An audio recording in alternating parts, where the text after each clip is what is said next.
What's my work about? I guess I should show this. This is my example of a body of work that I've been working on for about the last 4 or 5 years. That's developed from just years and years of throwing vessels. My initial introduction to vessels was through a high school art teacher, and before that, I'd been throwing or wood turning vessels on a lathe. And when I saw him throw that, I was like, wow, you know, he can touch the piece. You know, all I could do was use gouging tools, and then at best, the only time I could touch the piece was with sandpaper. And as soon as I saw him throw a cylinder, I was like, gosh, you know, that's what I want to be able to do. I want to be able to you know, manipulate the material to the point to where he's being able to do it. I guess there was a lot of, I had a lot of limitations, at least at that point. So that was all over, and then that's been like 20 years later, and I still, for whatever reason, have this fascination with, I guess, the vessel, but at the same time also the material and the ability to manipulate the material in such a quick way. Kind of like a glass blower would be, but even a glass blower can't touch it like I can. So I guess I feel more of a privilege, you know, than even he does, or that person does as a vessel maker. Anyway, at one point in time, I started examining the parts of the vessel, and I guess I felt the need to exaggerate those parts. And I think this body of work kind of come to a point over about 4 or 5 years where all the parts of the pot were become very, you know, exaggerated. Where, for example, the 3 parts of a pot are the foot, the body, and then the lip. And I've basically kind of in a weird way broken the rules of what those things mean as far as the aesthetic of the piece. Some people describe them as being, actually one of the best descriptions was what it looked like, a grommet.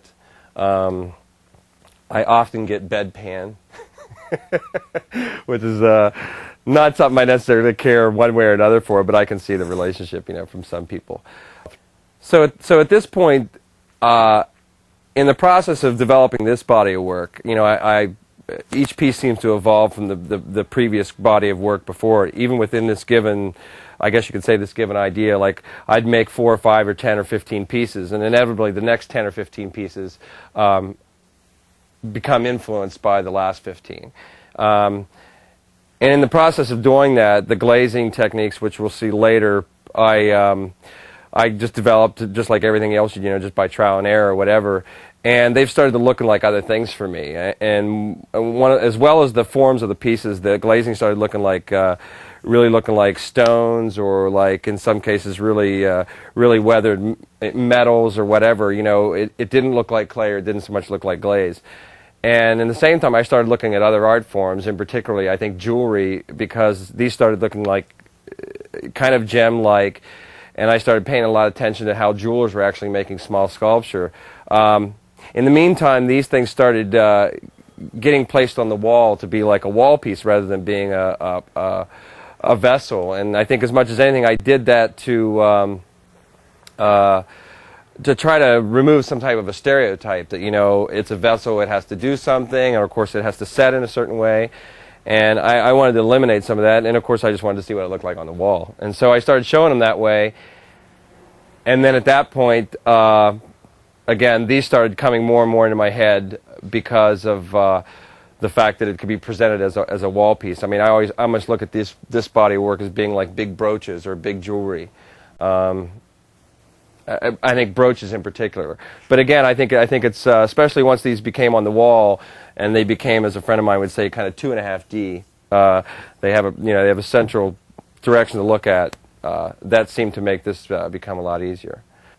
In that time, while I was still working on that one body of work and thinking about this next body of work, you know, of course, I started doing a bunch of thumbnail drawings, and looking at actual pictures of jewelry and books of jewelry, as well as looking at other artists' actual work. And I think as much as anything, all I was looking at was the elements of a jewel, you know, the gem and the setting, and kind of, to me, like what that setting kind of represents. To some extent, the setting is the thing that presents the jewel. I would think this is the most obvious thing. But also it can be like the flamboyance of the jewel. I mean, it can add like, you know, it'd be like adding flair to something.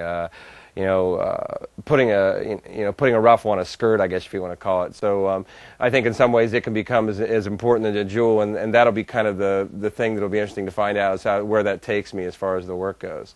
So I'll start out by throwing a piece. I'll throw the parts of the piece. I've kind of approached it like I assume to somewhat literally like a jeweler would approach to, is I'm literally making parts again, which is also goes back to the other work. And then I'll just make parts of the piece and then assemble them together.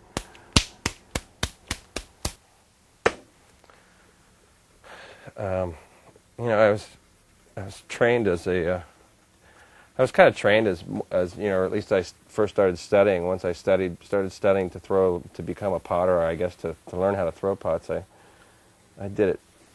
I probably went the pretty traditional route, but I guess at one point I felt the need to. I don't really look at it as a tool to make the same thing over anymore, and it's been probably a long time. In fact, I kind of struggle with the whole production thing, although I admire it. I don't think I could do it. So I tend to look at coming over to the wheel as like taking out a new piece of paper every time. Even though in the case of this work and a lot of work I do drawings, when I still come to the wheel, I still feel like it's something totally different. I look at it kind of like as just like a machinist lathe that you can go and you can fabricate whatever on that's cylindrical, or even only initially cylindrical. So in this particular case, I decided to start out by making a ring that I can use as kind of a jig or a chuck, or I guess you could even call it like an armature to make these gemstones. So that's what I'm going to make first.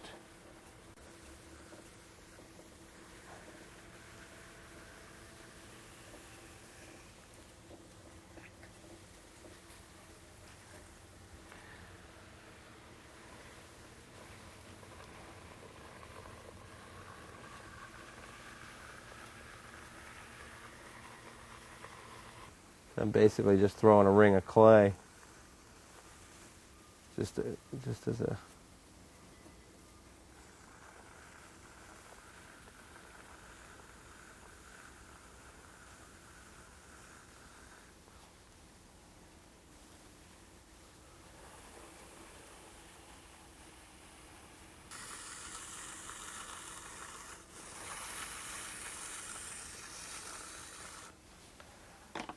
and this is really kind of what I want at this point, so I'll take and stiffen this up with a heat gun so it's a little bit easier to manipulate into the shape I want. I've been thinking about this. At least at this point it seems like they're all the gems are ovals. I guess that's my idea of a gem right now. It was an oval. Just to see where that goes. It's kind of the cheater's way to stiffen up clay quick. Okay, I've got it. I think it's probably stiffen up. I'll cut it with the wire tool.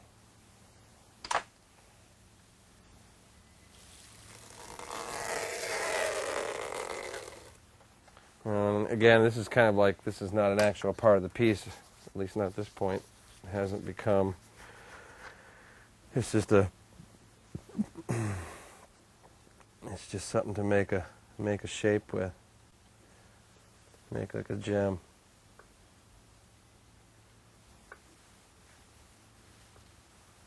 That I can drape the material, the clay into once I make a slab, which I'll make it on the wheel as well. It's another part. So that's how that goes.